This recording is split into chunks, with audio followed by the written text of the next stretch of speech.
Você provavelmente já ouviu que precisa ser mais disciplinado, que a procrastinação é um hábito ruim que se combate com força de vontade. Talvez disseram que você é preguiçoso, desinteressado, ou que simplesmente não se importa o suficiente com seus estudos. E cada vez que você tenta, e a mesma barreira invisível surge, você se culpa ainda mais, sentindo um peso enorme, uma frustração que parece não ter fim. Esse ciclo de autoacusações e paralisia é exaustivo, não é? Você se vê prometendo a si mesmo que, desta vez será diferente, mas a mente se recusa a cooperar.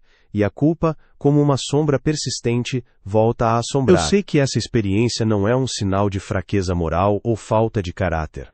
É uma armadilha, sim, mas uma armadilha psicológica complexa, forjada na interação entre a sua biologia e o ambiente que te cerca.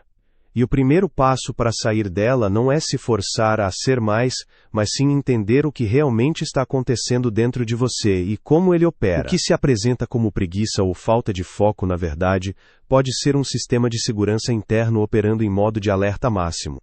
Não é que você seja desinteressado, é que o seu cérebro, de forma inconsciente, percebe o ato de estudar como um campo minado de potenciais ameaças. Podemos chamar isso de sensibilidade elevada à antecipação de desfechos negativos.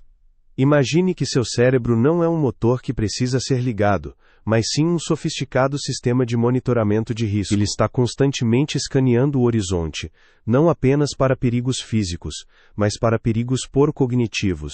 O risco de falhar, de não entender, de ser julgado, de perder tempo, de não ser bom o suficiente. Isso não é um defeito. É uma característica de um sistema que busca proteger você de algo que ele interpreta como danoso. É como ter um software de segurança rodando em segundo plano, mas com a sensibilidade tão alta que ele detecta ameaças em cada arquivo, em cada link, em cada pequena interação, travando o sistema antes mesmo que você possa começar. Vamos mergulhar um pouco mais fundo para entender como esse sistema de segurança funciona em camadas. A primeira característica é o asterisco por o sistema de alerta hiperativo no seu cérebro. Áreas como a amígdala, responsável por processar o medo e as emoções, e o córtex pré-frontal, que lida com o planejamento e a tomada de decisões, estão em constante diálogo.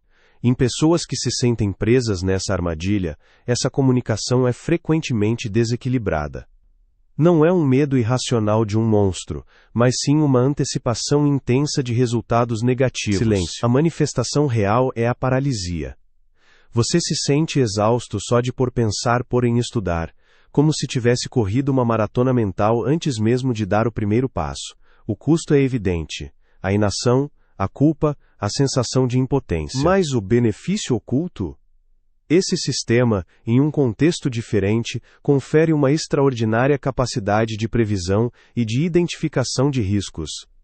Você é o tipo de pessoa que enxerga os obstáculos antes que eles apareçam, um estrategista nato que antecipa problemas que outros nem sequer imaginam. A segunda camada é a exaustão da sobrecarga cognitiva Quando seu sistema de alerta está sempre ligado, o córtex pré-frontal, que é a parte do cérebro responsável pelo foco, pela memória de trabalho e pelo controle executivo, trabalha em excesso. É como um computador com dezenas de programas abertos simultaneamente em segundo plano, consumindo toda a memória RAM. Não há espaço para o novo programa que você quer rodar, que é o estudo.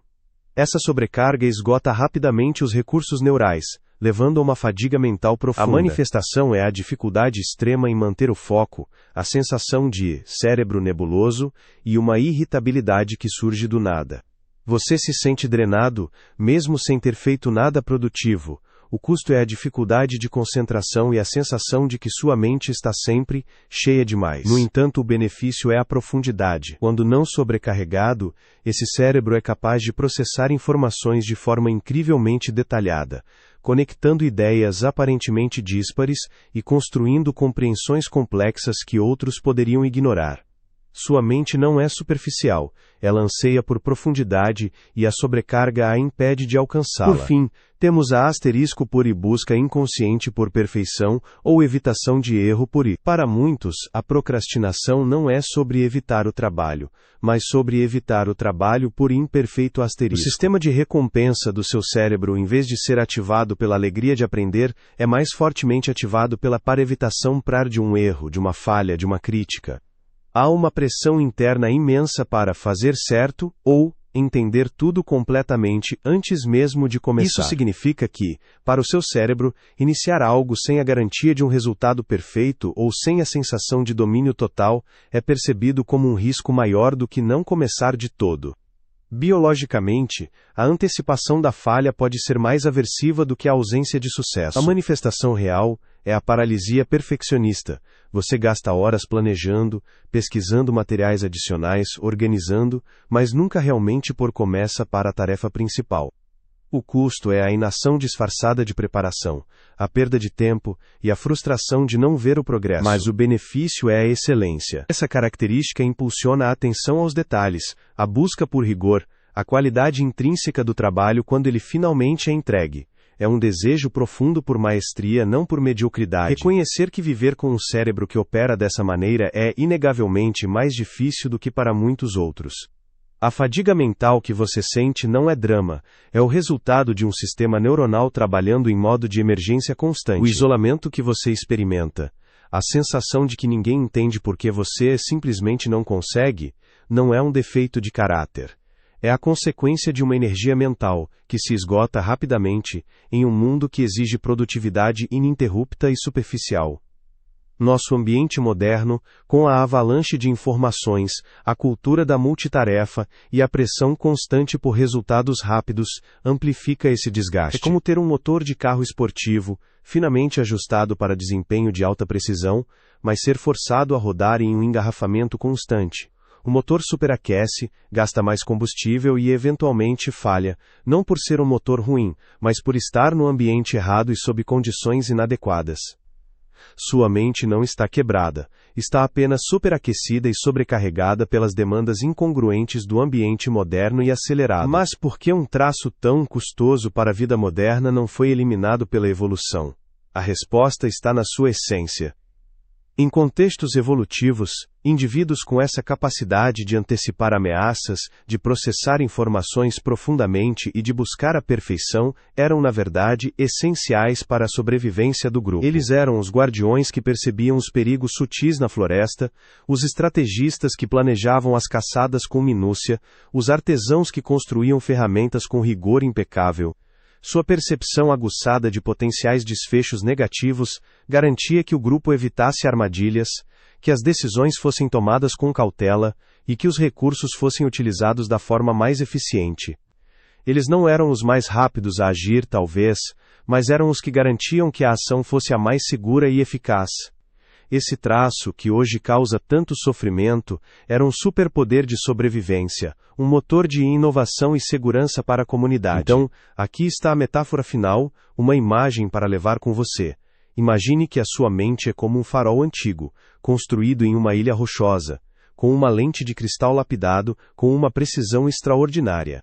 A função desse farol não é apenas emitir luz, mas escanear o oceano em busca de cada pequena mudança no tempo, cada sombra de recife, cada movimento de onda que possa indicar perigo. Ele foi projetado para ser hipersensível, para antecipar tempestades muito antes que o céu escureça.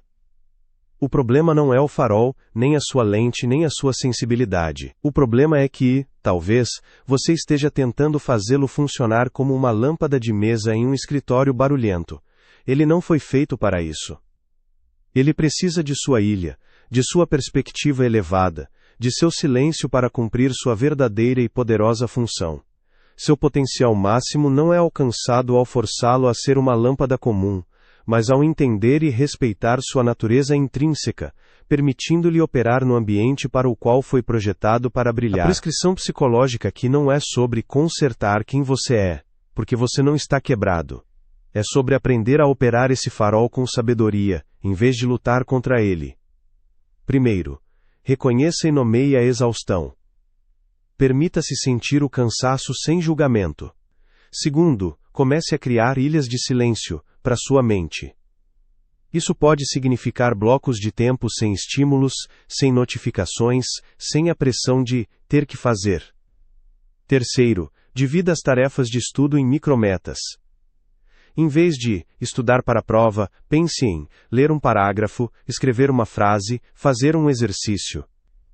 Isso engana o seu sistema de alerta, pois a ameaça percebida de uma pequena tarefa é muito menor. Quarto, crie um ambiente de estudo que minimize as ameaças. Um espaço organizado sem distrações visuais ou sonoras pode reduzir a sobrecarga cognitiva. Quinto, pratique a autocompaixão. Lembre-se que seu cérebro está tentando protegê-lo, mesmo que de forma desajeitada. Agradeça-o por sua intenção e gentilmente o redirecione. Não se trata de mudar quem você é, mas de construir um relacionamento mais compassivo e eficaz com a sua própria mente. É sobre calibrar seu farol para que ele possa iluminar o caminho em vez de se auto-sabotar com alarmes falsos. Se essa descrição ressoa com você, se a ideia de que sua preguiça é, na verdade, um sistema de proteção hiperativo trouxe um alívio, saiba que você não está sozinho. Muitas pessoas experimentam essa dinâmica interna, lutando em silêncio contra a culpa e a incompreensão. Entender esses mecanismos é o primeiro passo para redefinir sua relação com o estudo e com a sua própria mente. Continuaremos explorando essas sutilezas em nossos próximos vídeos, desvendando as complexidades do nosso mundo interior para que você possa viver com mais clareza e autocompaixão.